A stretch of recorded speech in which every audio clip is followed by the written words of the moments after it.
नमस्कार, शाम के 6 बज गए हैं और आप देख रहे हैं लोकतंत्र। मैं हूं आपके साथ विद्यानाथ झा। लोकतंत्र में आज सबसे पहले बात ब्रिटेन के लिस्टर शहर में हुई हिंसा को लेकर। सितंबर के महीने में लिस्टर में अचानक जिस तरह से हिंसा भड़की थी, हिंदुओं के खिलाफ साजिश हुई थी, उसे लेकर अब बड़ा खुलासा हुआ है और इसका खुलासा किया है इस केस का एक साजिशकर्ता जो दिन रात भारत और हिंदुओं के खिलाफ जहर उगलता है और पाकिस्तान का नाम जपता है। पूरा मामला आपको दिखाएंगे। लिस्टर के बाद बात ऑस्ट्रेलिया की, जहां फिर से नस्लीय हिंसा की घटना सामने आई है और टारगेट पर भारतीय छात्र को लिया गया। लोकतंत्र में बात बीजेपी के उस प्लान की भी करेंगे जिसके तहत 2024 से पहले मुस्लिम मित्रों को पार्टी से जोड़ने का काम बड़े स्तर पर किया जा रहा है। यह पूरी कहानी क्या है, हम आपको विस्तार से बताएंगे। इसके बाद स्पेशल रिपोर्ट आपको दिखाएंगे जिसमें बाढ़, विकराल आफत की बात करेंगे। आजकल देश में अलग अलग हिस्सों में और साथ ही विदेश तक में बारिश और बाढ़ जैसे हालात बने हुए हैं। कहीं पुल की बहने की तस्वीरें सामने आई हैं तो कहीं गंगा सरयू उफान पर है, इसकी तस्वीरें भी डरा रही हैं। तो ये तमाम खबरें विस्तार से आपको दिखाएंगे, लेकिन शुरुआत करते हैं एक बड़ी खबर के साथ। बड़ी खबर यह है कि सुल्तानपुर पूर्वांचल एक्सप्रेसवे पर बड़ा हादसा हो गया है। बीएमडब्ल्यू और ट्रक की भीषण टक्कर हुई है। हादसे में बीएमडब्ल्यू सवार 4 लोगों की दर्दनाक मौत हो गई है। दरअसल पूर्वांचल एक्सप्रेसवे की सड़क पिछले दिनों धंस गई थी, जिसके बाद रास्ते को वन वे किया गया था, लेकिन उसी रास्ते पर यह भीषण हादसा हो गया है, जहां पर देखिए किस तरीके से ट्रक ने ये टक्कर मारी है।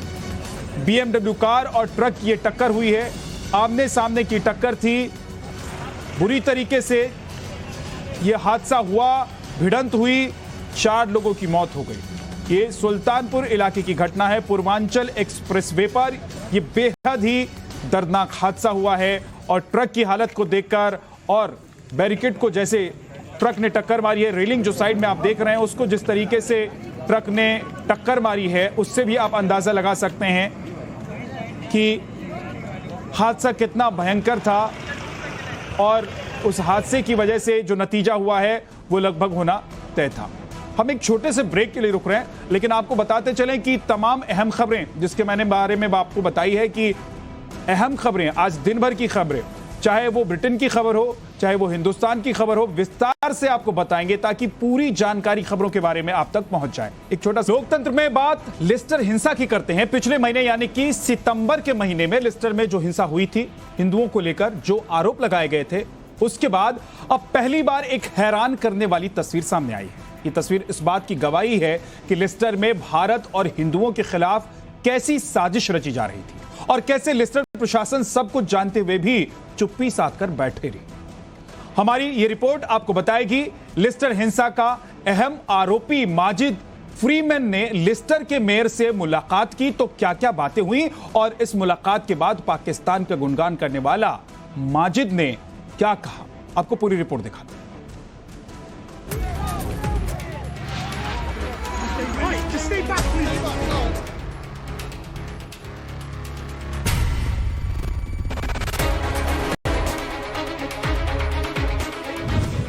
पाकिस्तान ने लिस्टर में हिंसा भड़काया। लिस्टर के मेयर हिंदू विरोधी निकले। एक तस्वीर और लिस्टर हिंसा का पूरा सच।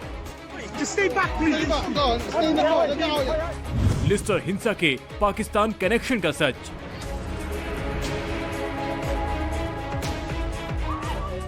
सबसे पहले इन तस्वीरों को देखिए और देखिए उन चेहरों को जिनकी चर्चा लिस्टर हिंसा के बाद सबसे ज्यादा हो रही है। इनमें एक चेहरा है भारत का कट्टर विरोधी माजिद फ्रीमैन का और दूसरा चेहरा है लिस्टर के मेयर पीटर सोसबी का। दोनों इस वीडियो में एक दूसरे से बात कर रहे हैं। अब सवाल ये है कि जिस शख्स को लिस्टर हिंसा का साजिशकर्ता बताया जा रहा है, आखिर लिस्टर के मेयर से उसकी मुलाकात के मायने क्या है? इस वीडियो को खुद माजिद फ्रीमैन ने अपने सोशल मीडिया पर शेयर किया है और इसके साथ ही लिखा है कि लिस्टर के मेयर के साथ उनकी सार्थक मीटिंग हुई। इसके साथ ही भारत और हिंदू विरोधी माजिद फ्रीमैन ने कहा, माजिद और मेयर के बीच कुछ घंटे की बातचीत हुई।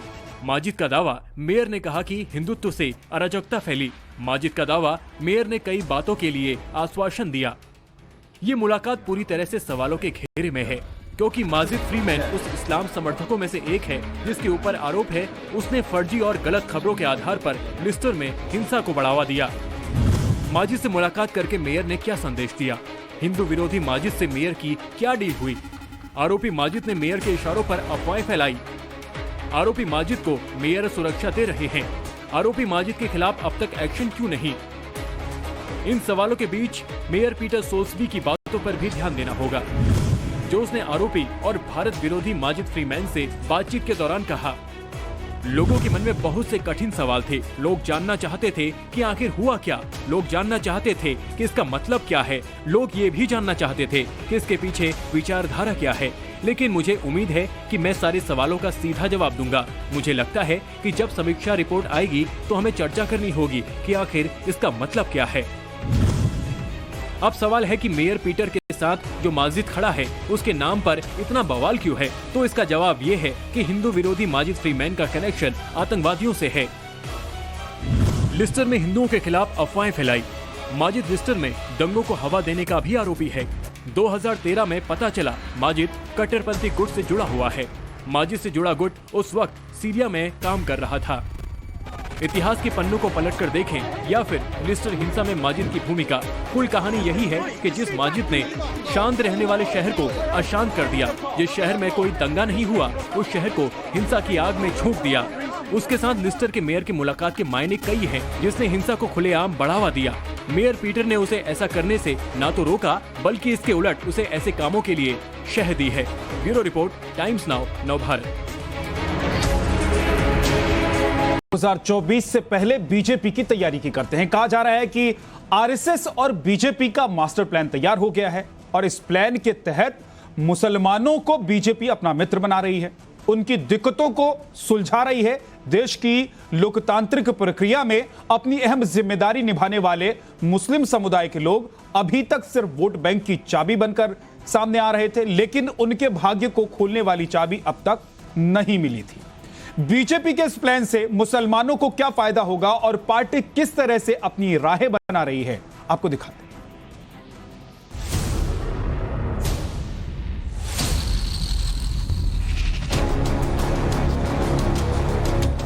2024 से पहले बीजेपी का सबसे बड़ा प्लान।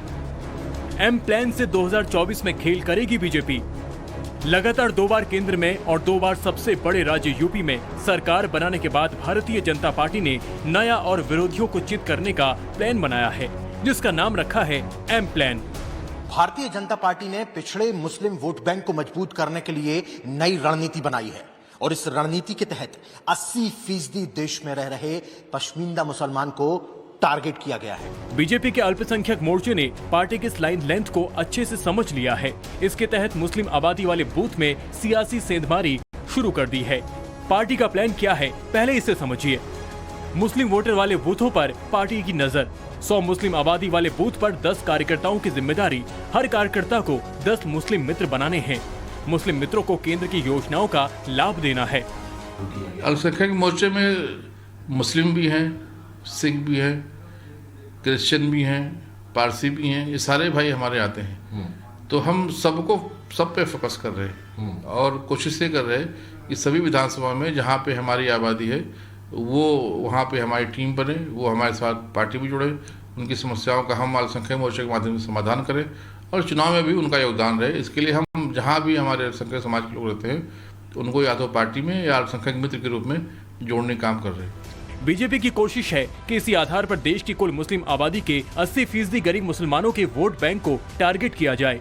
इसके लिए देश के ज्यादातर राज्यों में पार्टी तेजी से काम कर रही है। अब सवाल ये है कि बीजेपी के लिए पसमानदा मुस्लिमों का वोट क्यों जरूरी है और इसी को ध्यान में रखकर पार्टी नई कोशिश क्यों कर रही है। कुछ राज्यों में मुस्लिम वोटर निर्णायक भूमिका में हैं। दक्षिण के राज्यों को भी लक्ष्य में रखा गया है। हिंदू वोट बैंक में अगर नुकसान हुआ तो भरपाई हो जाएगी।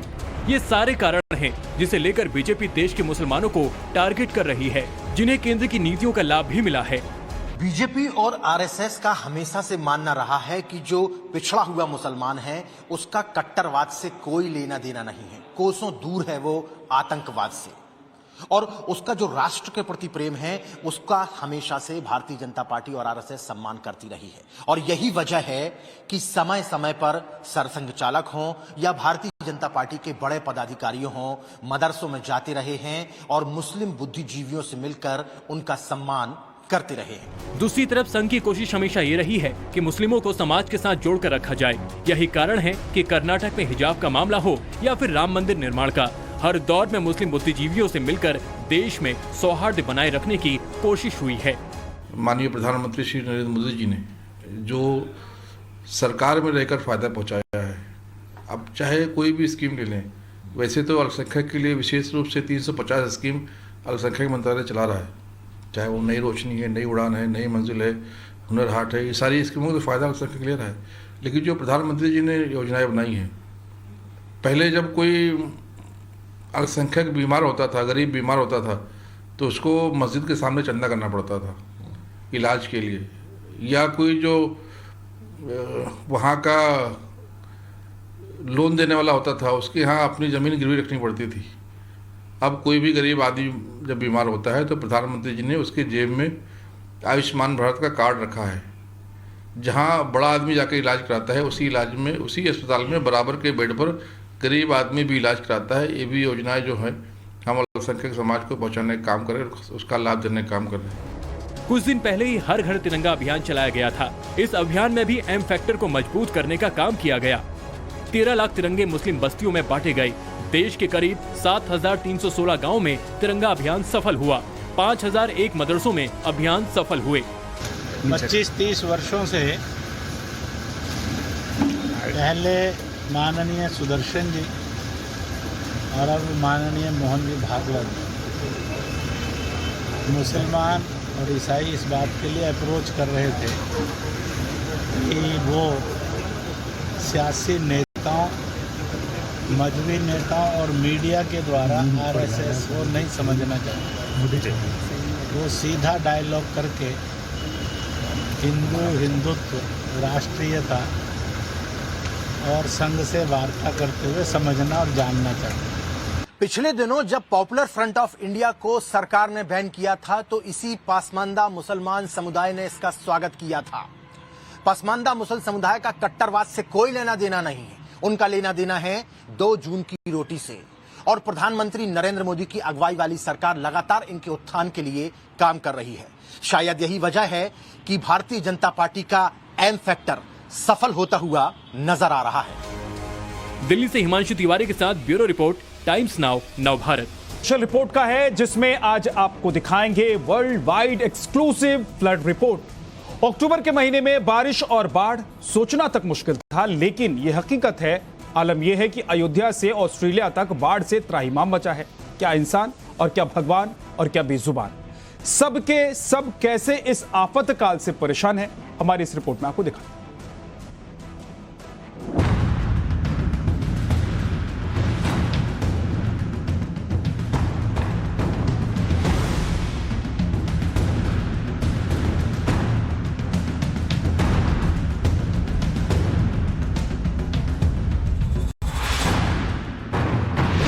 सैलाब में पुल बह गया।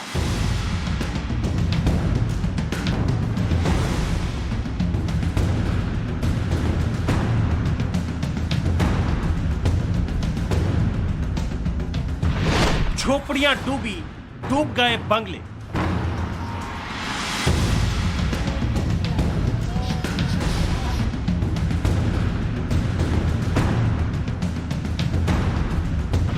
आसमान से बरसा त्राहिमाम।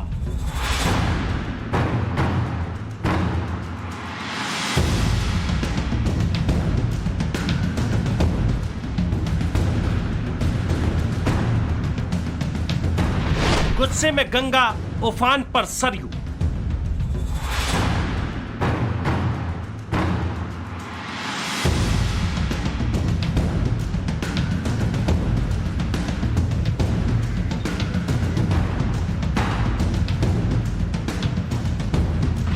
लहर लहर कहर, डूबा डूबा अक्टूबर।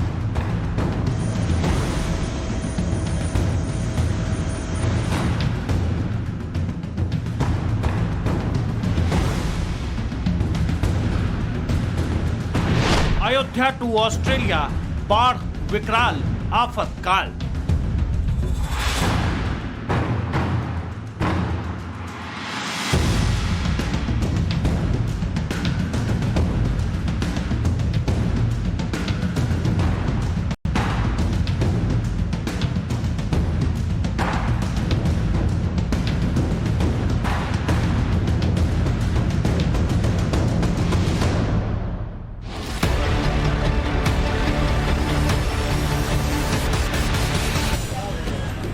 सरयू की उफनती लहरें और लहरों में बहता पीपा पुल।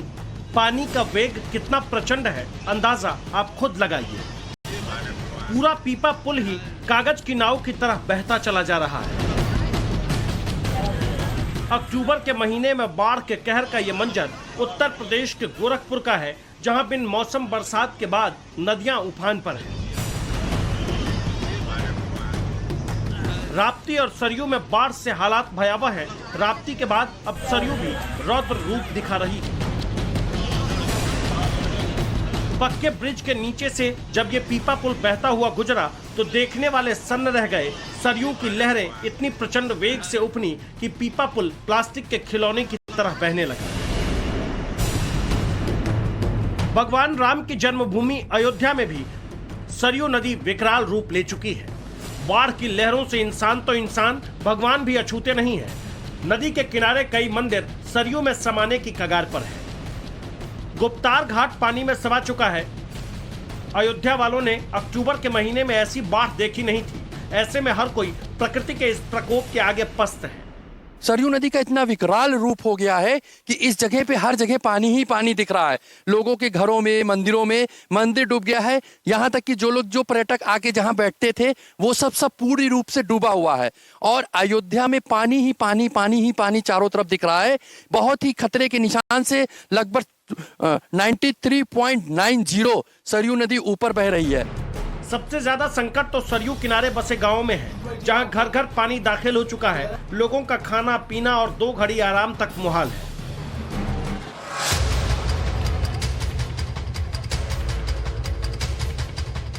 बिना मौसम बारिश का असर अक्टूबर के महीने में भयंकर बाढ़ के तौर पर सामने आया है। कहां तो लोग दिवाली की तैयारियों में जुटे थे और अब कहां बाढ़ ने जीना मुहाल कर दिया है। प्रयागराज में भी गंगा और यमुना का लेवल खतरनाक होता जा रहा है। प्रयागराज के कई घाट पानी में डूब चुके हैं। ऐसे में रोजी रोटी के लिए नदी किनारे दुकान चलाने वाले भी अपने सामान समेटकर सुरक्षित ठिकानों की ओर लौट रहे हैं।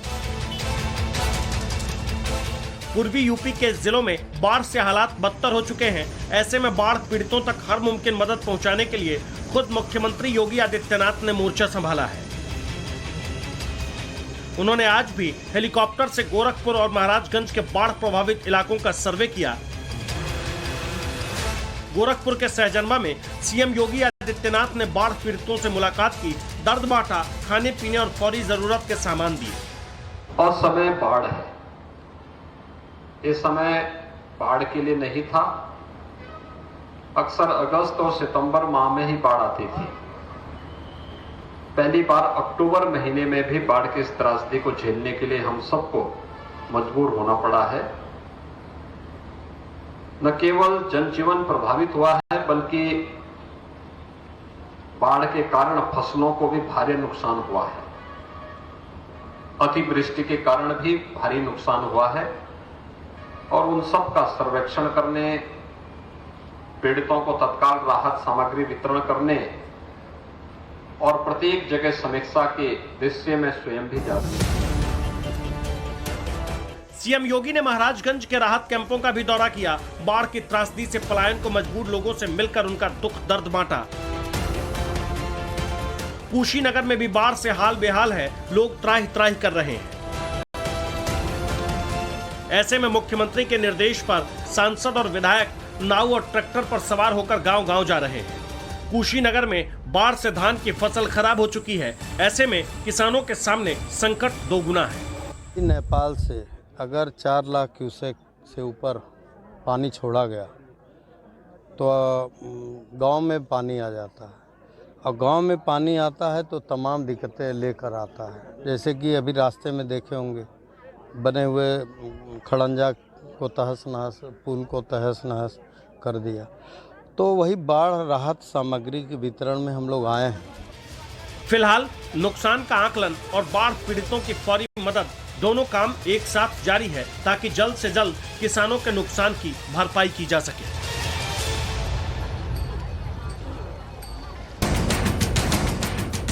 ये तस्वीर यूपी के बस्ती की है, जहां अब तक करीब 30 गांव पूरी तरह से पानी में समा चुके हैं। बस्ती में 1 लाख से ज्यादा लोग बाढ़ से प्रभावित हैं।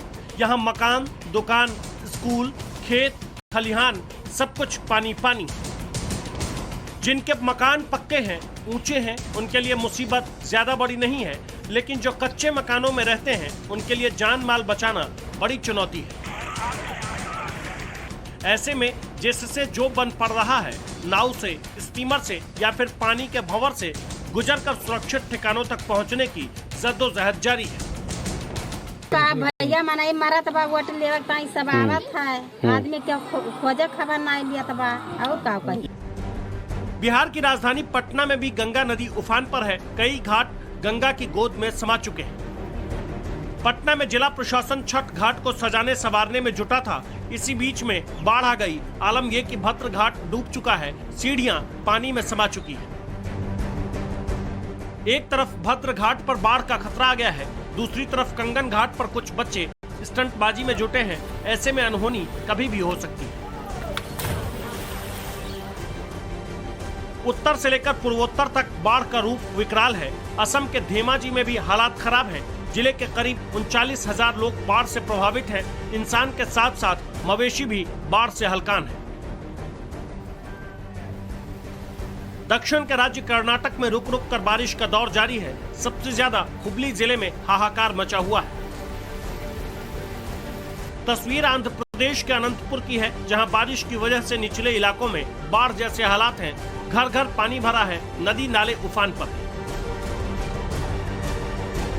अक्टूबर वाली बारिश का कहर अनंतपुर से ऑस्ट्रेलिया तक जारी है। बाढ़ की वजह से ऑस्ट्रेलिया के मेलबोर्न में ऐसी मुसीबत आन पड़ी कि आलीशान बंगले भी पानी में डूब चुके हैं। लोकल एडमिनिस्ट्रेशन ने मेलबोर्न के लोगों को हर वक्त अलर्ट रहने और सेफ जोन में चले जाने की ताकीद की है। अफ्रीकी देश नाइजीरिया भी बाढ़ से बेहाल है। ये देश 10 साल में सबसे खतरनाक बाढ़ से जूझ रहा है। खतरा थोड़ा कम जरूर हुआ, लेकिन मंजर अब भी डरावना है। जो नाव कल नदी पार करने में काम आती थी, वो आज सड़क से गुजरने में काम आ रही है। नाइजीरिया में पिछले हफ्ते ही बाढ़ के कहर के बीच बड़ा नाव हादसा हो गया। इस हादसे में नाव डूबने से 76 लोगों की मौत हो गई। नाव ओवरलोडेड थी, इसकी वजह से बैलेंस बिगड़ा, नाव पलट गई। बाढ़ का प्रवाह इतना तेज था कि नाव उफनती नदी में हादसे का शिकार हो गई। यानी बाढ़ की लहर लहर कहर बरपा रही है। अक्टूबर में बाढ़ का रूप इतना विकराल है कि अयोध्या से ऑस्ट्रेलिया तक आलम आफत काल का है। Bureau report, Times Now, Navbharat.